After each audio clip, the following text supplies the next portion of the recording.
Hey everyone, John Lorden here. Thank you for joining me on another episode of Itchy Mysteries.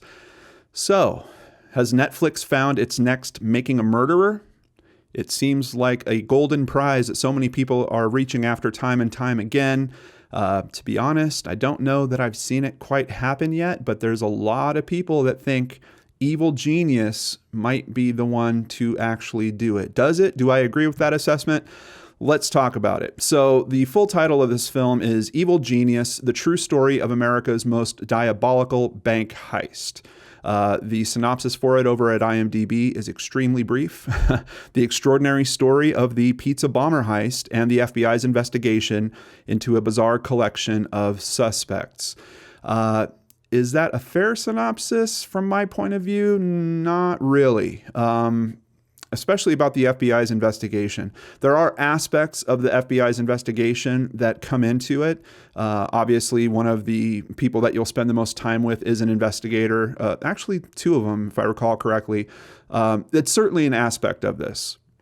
But I think just as much time is dedicated towards one of the filmmakers. His name is Trey. He kind of introduces himself as a character in the second episode, if I'm remembering correctly. And then really, his narrative becomes very important all the way through the end when we're coming to some eventual conclusion about some of the unanswered questions. So I was really interested in seeing this story because I kind of remember it from when it happened. I know that it hit really big news, but the conclusion that I had for it, I was never quite satisfied with. I just know at some point the press was saying that Brian Wells, the guy that was this pizza delivery man that supposedly had a bomb strapped around his neck, was likely involved in this whole scheme to basically rob money from a bank.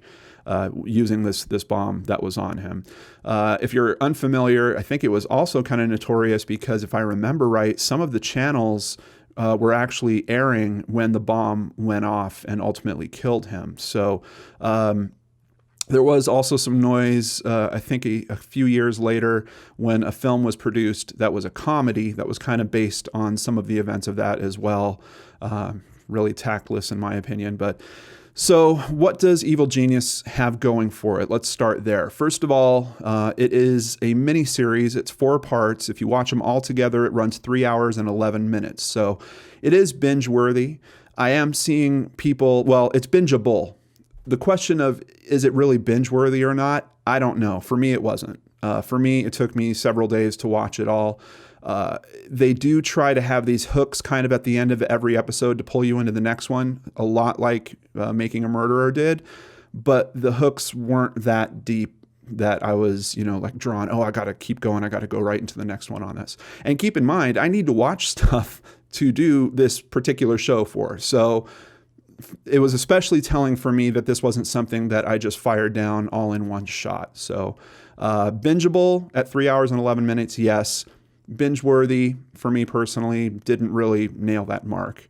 The first episode, extremely strong. It's such a compelling story, and it's really the elements of the story that make it so.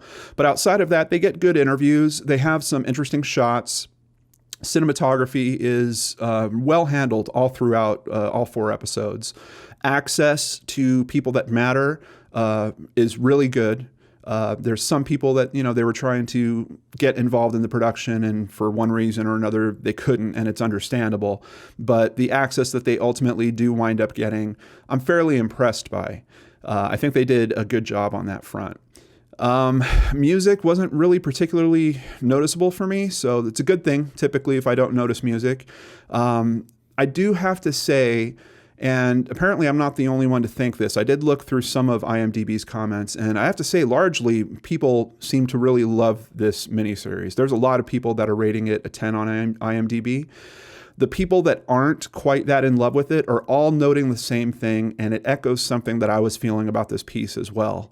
There is a severe pacing issue that happens in episodes 2 and 3. And I can't necessarily say that the information they're presenting is unimportant. What I feel like is the amount of time they're spending on that information is out of proportion for the rest of the mystery. Does that kind of make sense? You've got this really compelling story that comes off in episode 1. And then episode 2, you hear this other kind of story that you're assuming is somehow related. They're not being really direct with you about how it's related or why it's related. And they spend a lot of time going into that story. Ultimately, when you do learn that it's related, the way that it's related still doesn't pay off the amount of time that they took to look into that story. So pacing issues, particularly through the second and third episode, and then a very weird pacing issue. In all the movies I've reviewed, I've never seen something like this before. In episode 4, they get to kind of a mini conclusion. There's analysis that happens after that, but they get to a mini conclusion, and it's almost like they completely just rush through it. I mean, they easily could have had an entire episode about what was talked about in court, the evidence that was presented, and it's literally the court segment, I think, it feels like it's 5 minutes, and then you just get to the conclusion of what happened as a result of that court segment, and then you're off onto all this post-analysis stuff. It's really, really strange. Just once again, pointing out there's something that's off with the pacing around here. For me personally, it feels to me like this was, I don't know if it was originally intended to be a miniseries. I feel like it was originally intended to be a documentary, and someone decided to make it a miniseries at some point, and they've tried to find places where they needed to pad it out, and they picked some bad places. Honestly, the courtroom thing, I'm telling you, could have easily been an hour on its own. I've seen really compelling, think about Staircase or The Jinx. I've seen really compelling court information that can be brought into documentaries in this genre, and this even Making a Murderer. I mean, think of how much court information was presented in that as well. But I'm telling you, here, for some reason, they gloss over that, which is honestly, in terms of research, probably one of the easiest research things. I mean, those records should be public, could be fairly easy to go through that, maybe hire a couple voice actors, reenact some of those scenes, something along those lines. But they opt not to do that, instead focusing on these other characters and crimes that ultimately, are they tied to it? Yes. Is it a real strong connection that makes all that time worth it? It doesn't really seem like it to me. What I wind up with when I'm watching this is the feeling of a documentary being in here that is almost a 10. I would say probably like a 9, 9.5, like a really, I mean, this crime is so compelling. The aspect of just the general story about a pizza delivery guy having a bomb strapped around his neck and then being sent on a goose chase to try to defuse the bomb while he's conducting robberies in the middle of that. I mean, they say it in the film. It's the stuff that even Hollywood couldn't write, and obviously they couldn't because they didn't write it until after it happened, and then they turned it into a stupid comedy. Obviously, I get pretty upset about stuff like that. I brought it up twice now. Sorry, guys. But for this particular film, there is a great documentary, but unfortunately, I don't know if it's been converted to a miniseries or someone changed the scope, but it's been stretched out and it's been padded with filler. And in this particular instance, the filler seems to be taking away from how successful this thing could be. I still think it's going to be wildly successful. Like I told you, there's a lot of very strong ratings on it. Right now, IMDb is giving it a 7.9 out of 10. I think that's pretty close to, I think I would give it a 7.5. But the problem I have with it is thinking back on it, using only the footage that they've given us. If someone would just do an editing job to turn that into a solid 2-hour documentary, there is a 9.5 out of 10 documentary in that, easily. Great footage, great access to people, super compelling story. It's got all the right pieces, but for some reason the pieces have been spread out on the table just a little too far for this puzzle to kind of come together easily. I think that's the best way that I could describe it. In terms of it being close to Making a Murderer, in my assessment, no. We're not in the same league. Or The Staircase or Jinx, we're not even close to those. We're in the same style, we're in the same vein. As a matter of fact, I wonder if someone watched Making a Murderer and tried to copy some of the episodic style, or the episodic style into how this story was being told. That might have actually worked against this in some strange way. But do I think it's worth your time? Yes, because the story is still compelling.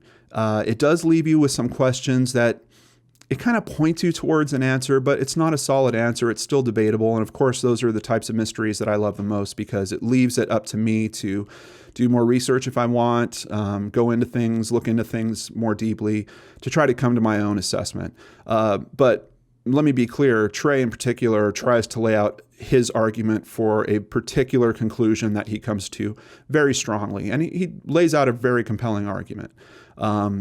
Does it quite win it over for me in terms of it being factual? No. So I do think that it leaves a little bit of an open-ended question there. There's several questions when you get to the end of this that, quite honestly, I don't think will ever be completely answered in a factual manner. So from that aspect, in terms of you being a brain scratcher, you're probably going to appreciate that as well.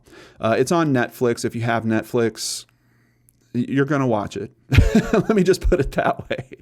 If you're watching this channel and you have Netflix, you're going to watch Evil Genius. Just admit it now.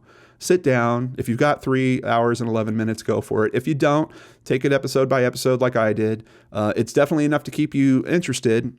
I think even if I wasn't doing a review show specifically on this, I still would have got to the end of it. It might have taken me a bit longer. I did it in about a week. I'm telling you, there was no fire under me to really get to the end of this. I loved the first episode, but there's something about the second episode that really threw me, and it kind of slowed me down for processing the rest of it. But I do think it's worth your time, if nothing else, to just find out about this incredibly bizarre heist and the people that were involved with it and what types of characters these are. In terms of character study, this thing is extremely strong. Even in terms of the filmmaker, Trey, even in terms of him kind of weaving through this story. Also directed by Barbara Schroeder, who did Tall Hot Blonde. That's another one that I had reviewed back when this show used to be called Geek and Dorks Reviews. So you can look that up on the channel if you want as well. And if I recall correctly, I think I rated that about the same. So yeah, I think Barbara Schroeder likes to get 7.5s from me. Ultimately, I think many of you out there will enjoy Evil Genius, and I hope you'll check it out. Thank you so much for watching this episode of Itchy Mysteries. I appreciate each and every one of you out there. And let me just say, it is really nice to do this episode today. Man, it has been a tough few weeks here on the channel. I know many of you are feeling that as well. Thank you for hanging through a very trying time, and for many of you seeing what I was trying to do with the videos this week in particular. I've got a lot of very supportive comments. I really appreciate from you guys on that. So thanks for being so supportive as usual. Take care, everyone. I'll see you back here tomorrow on the Lord and Arts channel.